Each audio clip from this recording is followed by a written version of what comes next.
All right, welcome back to episode 7 of the CourtVision pod. I'm your host, Trey, and Slim.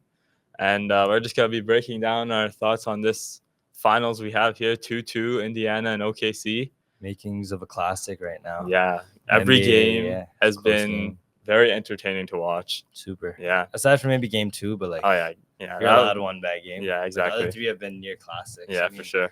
The NBA took the script from the Nuggets OKC series and they just put copy and paste. Exactly. But no one's complaining Yeah. because it's been fantastic. Every game, aside from game 2, back and forth. Yeah. Both teams had chances to win.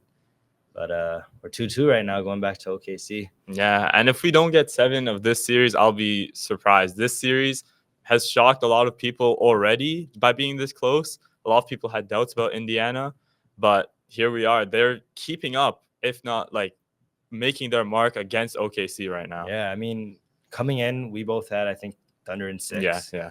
But now I'm not not sure I was gonna go. Pacers can win this thing. Yeah, for sure. Game 1, it was all Thunder until the end. Pacers working their devil magic again. Had that comeback. Game 2, all OKC. Game 3 was all Indiana. Then game 4, OKC flipped the script where it was all Indiana. And then OKC takes over late. Last 4 minutes, it was a different team in that last 4 minutes. We saw, first of all, Benedict Mathurin, he shined in some games, but those last 4 minutes were rough for him. Yeah, the ref was trying to help out Indiana as much as he could, but they just couldn't make their free throws. But the Thunder as a team, they showed so much grit in that game. Yeah, for sure. Down 2-1 on the road, biggest game of the season, obviously, easily. You can't go down 3-1. And they go down, I think, 10 or 12 in the end of the third. It took a lot for them to come back, and then it was the MVP showing why he's the MVP taking over. That fourth quarter. 7 points, 15 in the fourth. Yeah. Ended with 35. It was that 7 straight points he had. It was just the makings of a legend. That was his game. That's SGA legacy game. And he wasn't playing that good, to be honest, the first 3 quarters. He had 0 assists in the game. Yeah, that was shocking. NBA history with 0 assists, 35. Since Jerry West in the 60s. That doesn't count. So he wasn't making the right reads. He was making reads a little too late. Yeah. Shot wasn't falling. He was forcing a tiny bit. Then fourth quarter came and he started shining. For sure. And I mean, the thing that makes this final so entertaining is how these teams have such similar identities. Mm-hmm. I have the stats here. Their postseason point per game difference is only 0.1 points. They only have a difference in field goal percentage of 3%. And in the finals, they have a 3-point shooting percentage only different by 0.1%. Their pace is almost identical throughout the regular season, and their blocks, free throw difference, all of this is within 1 of each other. So I mean, they're both so similar to each other. They play so similar. Speed is so similar. Both teams are comfortable in this finals, and that's what's giving us this enjoyable watch. Great coaches too. Oh yeah, Carlisle's in-game adjustments have been fantastic. Carlisle's a fantastic, very underrated coach. Actually, he's been throwing at SGA and J-Dub. J-Dub was not playing that good. Oh no, last game he played solid. He started off pretty slow, but then he picked it up. He was aggressive. That's the best version of himself. What's funny was the question was, it was OKC's defense versus the Pacers' offense. Yeah. But would the Pacers' defense be good enough to slow down the Thunder offense? But it has We've seen. It's honestly they've proven at times been better. Yeah, and every game in the series they've been getting better and better and better. Yeah. So that it's very exciting to me. These next 3 games, best of 3 series now, 0-0. Yeah. I'm excited. One guy though who's having an all-time historic postseason role player run, Alex Caruso. We talked about him in some of the earlier series, but in the finals right now he's averaging 15, 4 and 2 with 2.5 steals on 72% true shooting. Wow, the efficiency is just out of this world, and he had multiple 20-point games. He's been that guy on defense and on offense. Yeah, and when guys like J-Dub and Shea are having little off games, and Hartenstein hasn't been a big factor in this series, Caruso's been there stepping up. Cason Wallace hasn't done much, but Caruso's been that guy, and this is an all-time role player run for sure. Yeah, 100%. And that's why I'm getting to it. There's dogs on both sides of the court here. Yeah. There's Alex Caruso. I mean, Cason Wallace hasn't really shined this series, but we know what he's capable of. TJ McConnell, he is a lot of people praising him recently, but this is what he's been doing. This is his identity on any team he's been on, and in Indiana for so long. He is that he's a dog. He'll fight for everything. He'll those inbound steals. He's annoying. Exactly. So Those inbound steals are literally like momentum shifters. A team can be on a 10-0 run. 2 of those inbound steals, momentum's completely the opposite way. So especially on your home there. court. Exactly. Indiana, so OKC is known around the NBA for having maybe the best fans or some of the best fans. Yeah. But I would argue in these finals, Indiana's crowd has been better. Yeah. The OKC's crowd it's packed. They're loud. I feel like it's more filled with older people. Yeah. But Indiana's the young crowd. They're bringing all this different energy. So when they see a player like TJ McConnell, who only plays 16 minutes a game, he's averaging 10 and 4 with 2 steals a game in 16 minutes. And he's shooting 54% from the field, 67% from 3. He's a superstar role player again, just like Caruso, like you said, in this series, and he's a major factor in their success so far. For sure. One guy as well who's on a redemption tour, I'd call it myself, is Obi Toppin. He's averaging 11 and 6, 100%. And the team has been a complete. He's one of the only players that they've been a positive with on the court. It's him, Tyrese. That's the list, and Aaron Nesmith, but barely they're positive with him on the court. Okay. Obi Toppin in game 4 last night. Yeah, he had a stretch where I think he had back-to-back threes and he got some block, and then he had a putback dunk. Oh yeah, and crowd erupted. That is what created their run, their separation. So the way these role players have been playing, it makes the series so much more entertaining. 100%. Because you want to, the casual fan wants to see the stars going back and forth. But the basketball fans are loving this series. 100%. They're loving this, and that's takes me back to everyone talking about the small markets in the finals and the viewership. As a fan, why do we care about viewership? We're not taking any money from the NBA by watching a game. Like, this is, who cares about how their viewership ratings are? This finals is like peak. Like, this is literally one of the most entertaining finals like I can trace back to. And for sure. I'm just like, I'd say since the Raptors in 2019. Yeah, for sure. I mean, most enjoyment I've had. Yeah. So this series, everyone's playing their role. Everyone's fulfilling like expectations, actually exceeding expectations. And you know what? Siakam, he's gotten praise, obviously, throughout this playoff run. But this is who he is. This is what he's built throughout his career, the hard work, dedication. His praise is finally as loud as it deserves to be because he's been this player and he's known to shine in the big moments. Playoffs, he always, 2019 finals run, he turned up. This finals run, he's turned up. He's always there, a reliable player for his team, and it's just wasn't it game 1 in 2019, his first ever finals game? He had 31 or something on Draymond Green. Like, it was insane. Siakam, I have it in my notes right here. Siakam is that guy. Yeah, he's averaging 19, 8 and 4 with 3 stocks a game. I would argue that he's been their best offensive player this series. Yeah, because Hallie. So one thing with him, he did better last game. Is aggressive Hallie is the best version of Hallie, but in the Pacers system, I don't know if I call him a superstar, but he's a star that has the ball in his hands all the time. But the system is made for him to create for other players, not 100%. To create for himself. Yeah. But here, when Hallie shoots in the finals right now, he's 13 of 16 inside the paint. Wow. When he's attacking, he didn't attempt a free throw till game 4, but he had, I think, 5 or so. Yeah. He was attacking. He was getting downhill. He's getting the calls. He's getting the foul. Outside the arc, he's terrible. He's shooting 10 for 30. 30% from 3. Yeah. So he needs to recognize his strengths there. And it was working for their team. The runs that they went on in game 4, it started with downhill attack from Siakam and Haliburton. So Haliburton has been playing well, but I think that game winner is kind of upping his status to the public a little bit. Yeah. But Siakam has been their best players. Yeah, so far. For sure. And that him like being up by me, it takes me back when that player poll released and everyone was saying the players voted Haliburton was the most overrated. Back then, I did not agree with that, and I just didn't think he was the most overrated player. But I feel like this finals, this run, it's just gonna be shaped in a way that we're gonna just over dramatize him a bit. Like, it's not any fault to him. He's a great player, talented player. We've seen him on the final stage. He's been doing his thing, but he's bound to get overrated by this. And I don't want that to take away from his praise, but it's gonna just happen. He's been amazing this playoffs. For sure. It's what I was saying right now wasn't anything against him. But you're right. They're gonna start romanticizing him. They're gonna put all these unfair expectations 100%. On him. On the Pacers whole team, when they don't get back to the finals next year, they get eliminated in the second round, and they're gonna start hating on Haliburton. He doesn't deserve that. He's been playing great. He does nothing wrong in the media. He's a funny guy. I like Haliburton. Yeah, he is 100%. I wouldn't put him in a superstar category. No. I don't think. I was talking about this with my buddy the other day. He was saying Haliburton's definitely a superstar. I'm like, man, there's a very thin line. Like, the range for superstars, I'd only say there's 7 or 8. Yeah, 100%. In the NBA. And I don't think Haliburton's there yet. He can get there, but I don't think he's there yet. One thing I wanted to talk about was OKC's, they've trotted out 2 starting lineups. Yeah. So far in the finals.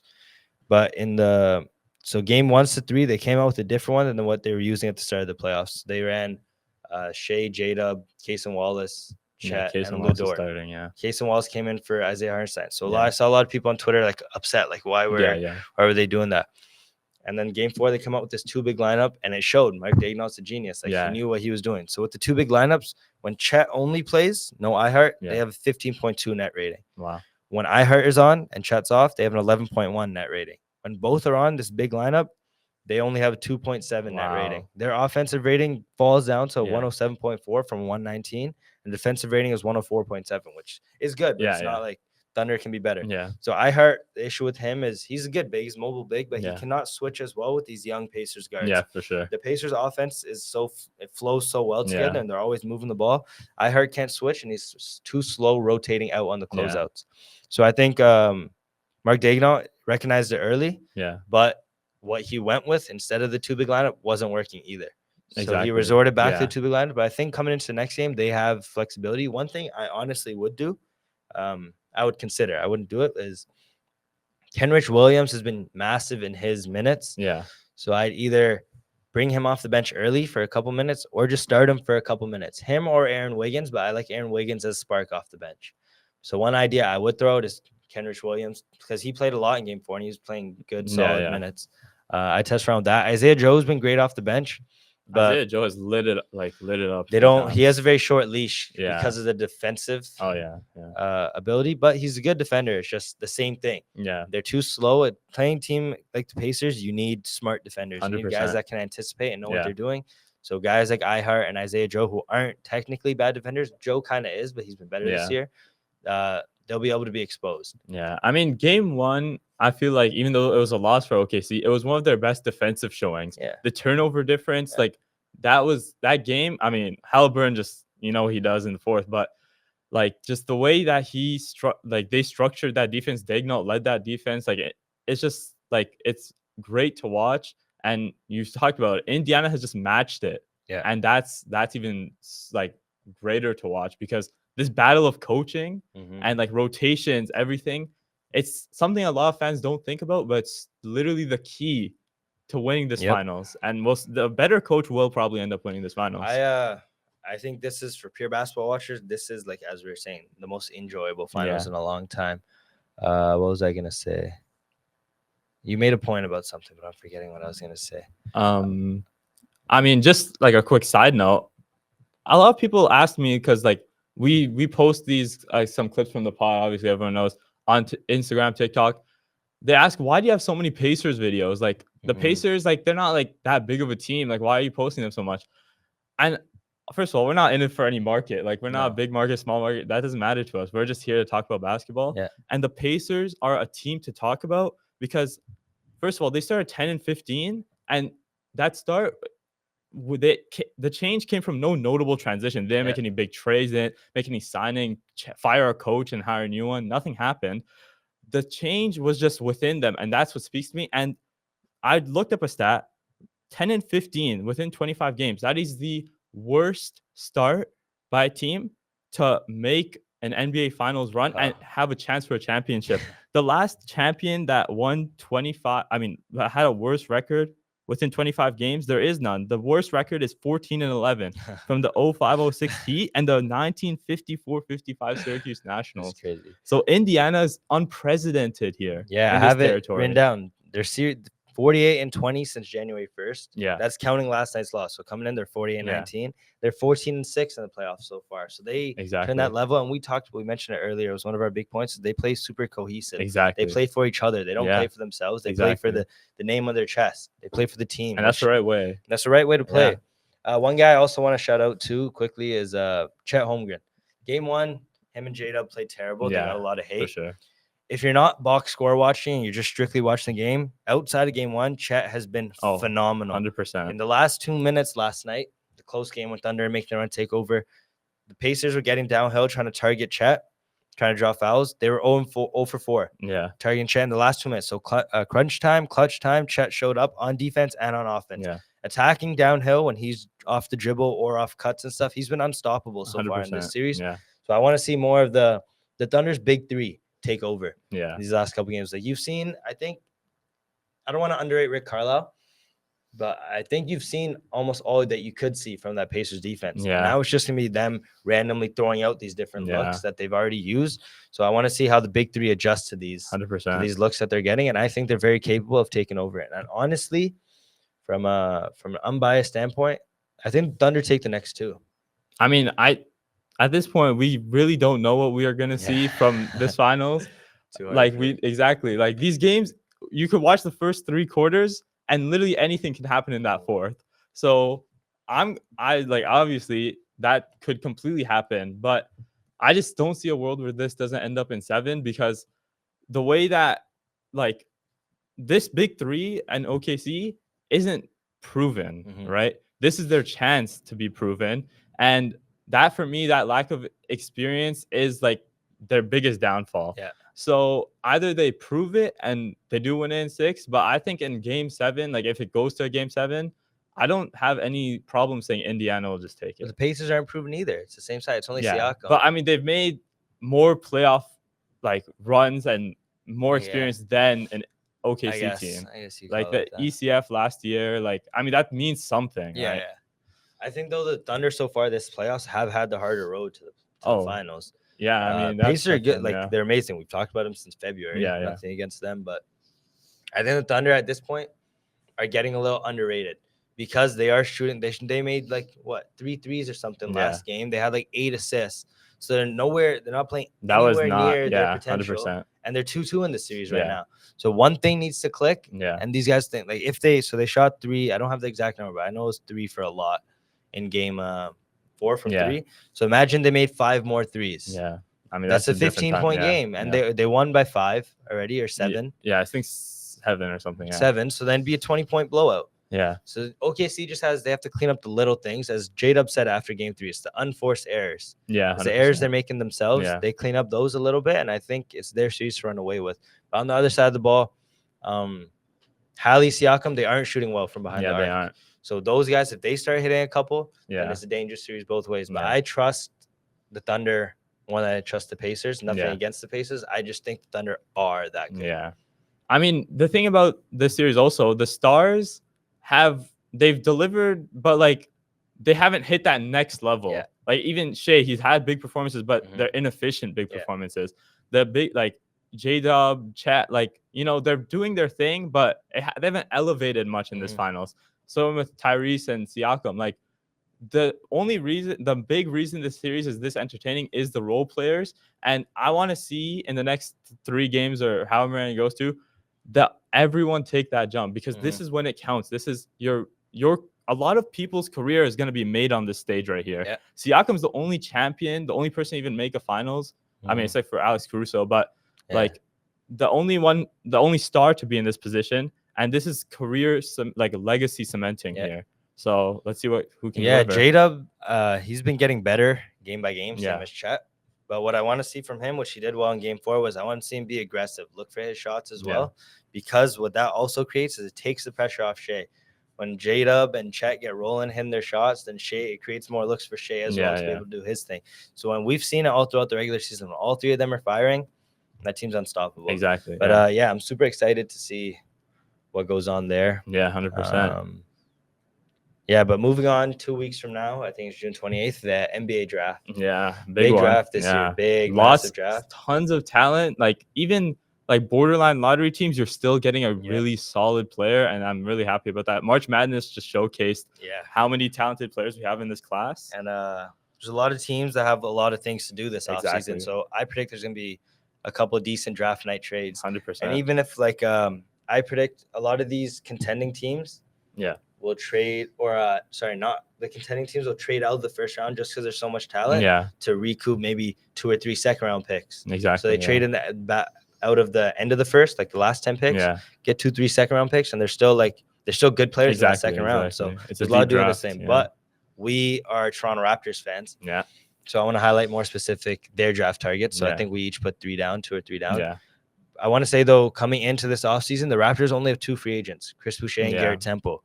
So there's a lot of flexibility on that roster right now. It allows them to be very active in trade talks with multiple movable salaries.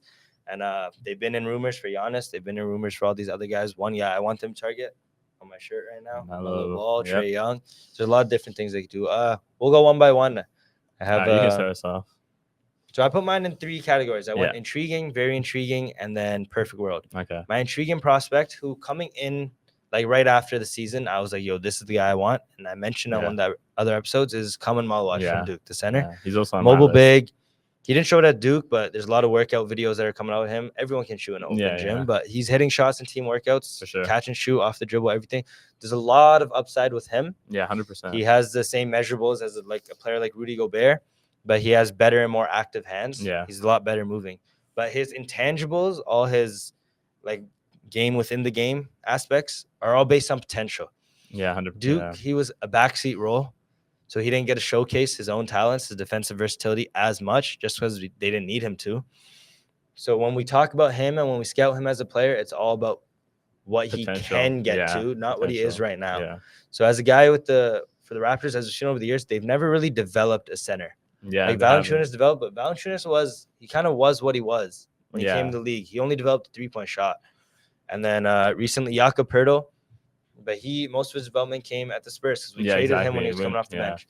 For the Raptors right now, I'd rather they move a guy in a trade. Yeah. And they trade it. If they're moving Jakob, Jakob's amazing. Yeah, he's one of the most underrated players in the NBA. So we don't need a center, but if we are going to move him in a trade for, say, Giannis, then I'd rather look at maybe signing a vet center in the offseason more than maybe not reaching him Malawach, but you throw him into a contending team right away.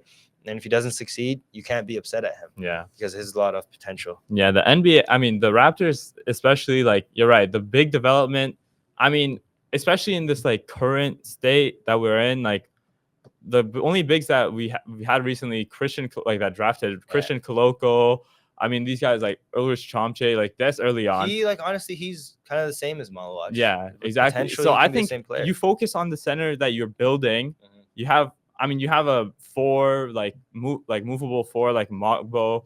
Like, I just don't think that Malawach should be like everyone's like dead focused on him. I just don't think that's the case. Yeah, honestly, I don't even know if he's going to still be on the board at 9. Yeah, I mean, I've seen like reports of him maybe going at 8. So we'll see if he even falls to them in the draft. I wouldn't be upset with that at all. Like, I like the guy, I like him as a player. My first reaction when we got the 9th was, I want Malawach. Yeah. But and you did shout him out in that pod episode. Yeah. I like him as a player. I like his fit on the Raptors, but I don't think if we make a big deal and we need a center, I don't think we can afford to wait for his development for contending right away. All right, what do you have? So I also had him, and my next draft target is Kaspars Jakashonic. So this is like really ideal for me. Like quickly is just raising a lot of questions. I think he'll be gone by the time this regular season this offseason ends if we draft Kaspars Jakashonic. And he's shown out at Illinois, he's done his thing. He's playmaking is like pretty solid playmaker. He's a capable shooter. I would like how he would fit in our system. So I'm interested. His size is great. It'll be annoying guarding. Yeah, 100%. He's very capable defensively. And I like his fit because he doesn't. Yeah, he needs the ball in his hands, but that's college. Everyone, he can move off ball. Yeah, he can move off ball, and he would fit in. Scotty always needs that secondary playmaker on our team, which we haven't had. RJ Barrett kind of elevated into that role this year, but he wasn't. You could tell he had a lot of sloppy turnovers and stuff. He's kind of forced it here and there. So having a guy like that come in who can take that pressure off Scotty and let Scotty play his game more, and BI set up looks for BI, it'd be a great fit. I like that pick for sure. My next tier was my very intriguing, and this is honestly who I want. Yeah. So in my perfect world is another player, but this guy is my perfect world technically. I love Carter Bryant from Arizona. Carter Bryant, nice. Prototype athletic 3-and-D wing. Yeah. If you liked OG Anunoby on the Raptors, you're going to love Carter Bryant. Yeah. Fantastic defender, super long measurables. He's 6'7" with a 7-foot wingspan, and he can be used in so many ways as a point of attack defender, a wing side helper, like a paint help defender. Yeah. He's super versatile, and he's a fantastic shooter. He can shoot that thing. He's very strong and young. He's super young with lots of potentials. But he's already coming in NBA ready. Yeah. So his Malawach is not as NBA ready, and you'd have to bank on that potential. Bryant, there's a lot of potential, but he already has the skill set he needs to 100%. Succeed. And honestly, that takes me perfectly into my third. It's not a player, but just a draft goal I have for the Raptors.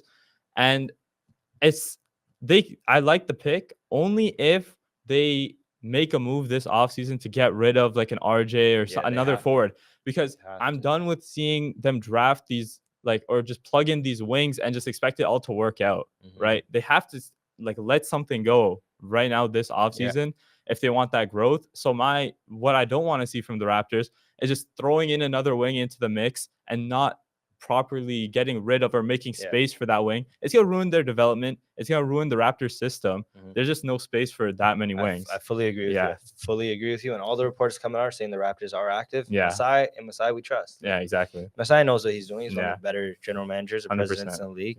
Bobby Webster as well. And I think for sure they're gonna make some move. If it's not like some big Giannis move, I know they're gonna make something. They recognize their window. Okay, just to wrap up our perfect world, my perfect world. This guy, there's no chance he's available at 9, but I could see a world in which he might be. Maybe Trey Johnson. I saw Texas. This. Yeah, I had this too. He can score. Pure bucket getter. Just pure bucket getter. Can shoot from anywhere, 3-level score. And I think first year in the league, he'd be a huge spark plug off the bench. Yeah. Right away. 100%. First game of the year, he can drop 20. 100%. He's fantastic offensively. And I think if Shed, which he should, stays in a role off the bench. Yeah. They can perfectly play together. 100%. Shed can be the point of attack defender on the ball handler, and Trey Johnson can kind of hide. They can easily play together. He's great in ISO, great in the pick and roll. And Raptors haven't had a spark plug off the bench since Norm Powell, but he was moved to the starting lineup. Yeah, I'll go all the way back to Lou Williams, our last real spark plug off the bench. Like Gary Trent, but Gary Trent wasn't consistent. Yeah. So Trey Johnson, I love that. Yeah, Trey Johnson would be. I mean, that'd be like the dream, as you said. I mean, they have some mock drafts from going like 5 to 7 range. You can honestly go from 3 to 7. Exactly. Anywhere. But the thing about this draft, like just to close this out, is the draft. Obviously, we're talking about all these capable players. That means anyone can jump, anyone can fall. So I could see Kaspar Siakam going a bit higher, and then Trey Johnson maybe falling a bit, and the Raptors may have an opening. So we don't know. Multiple players that have that type, play type of Trey Johnson. You have also Jeremiah Fears. Oh yeah, Con Kneppel. So there's a lot of things. This draft is amazing. Yeah, 100%. Raptors. I'm excited to see what they do. Yeah, for sure. Excited to see something what some of these other teams do as well. Yeah. Philly at 3 is a pick I'm really looking at. Oh yeah, because Ace Bailey seems like the perfect pick, but I don't know. Seeing a lot of reports around George. VJ Edgecombe. Yeah, that would be good for them. Yeah. All right. Yeah. Thank you everyone for tuning in to this episode of CourtVision Pod. We'll be back soon, post finals and post draft. Yeah, talk about the off season and what we see, big moves coming up. Peace. Take care.